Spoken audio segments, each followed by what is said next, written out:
Doctor, आम्ही सकाळी उठून पाणी पितो. अरे, सकाळी म्हणजे सकाळ म्हणजे कोणती सकाळ? तुम्ही उठताय ती सकाळ की आयुर्वेदाने सांगितलेली सकाळ?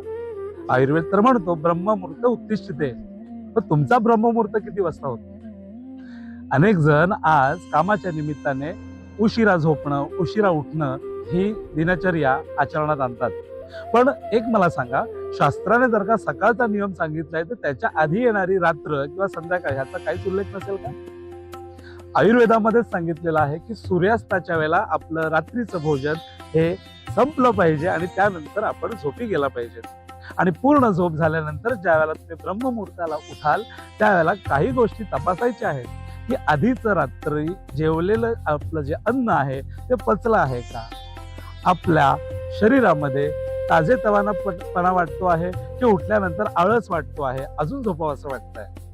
आज उठसूट आपण जेव्हा सकाळी उठतोय ते सगळेच जण भरपूर पाणी पित आहेत आणि ह्या पाणी पिण्यामुळे आपल्या शरीरातले जे दोष आहेत ते दोष जास्तीच वाढत आहेत. आणि मागच्याच व्हिडिओत तुम्ही म्हणाल्याप्रमाणे की आपल्या शरीरात डायबिटीज, ब्लड प्रेशर, थायरॉइड असे असंख्य व्याधी जे आहेत जास्त पाणी पिण्यामुळे आपल्या शरीरात अजूनही टिकून आहेत. त्यामुळे माझं पुन्हा सांगणं आहे की पाणी जे पिणं आहे त्याच्या प्रमाणावरती आळा घाला आणि त्यासाठीच तुम्ही ही रील सेव्ह करा आणि तुमच्या प्रियजनांना सुद्धा पाठवा. आरोग्य रक्षणासाठी मी वैद्य मित्र डॉक्टर तेजस लोखंडे. धन्यवाद.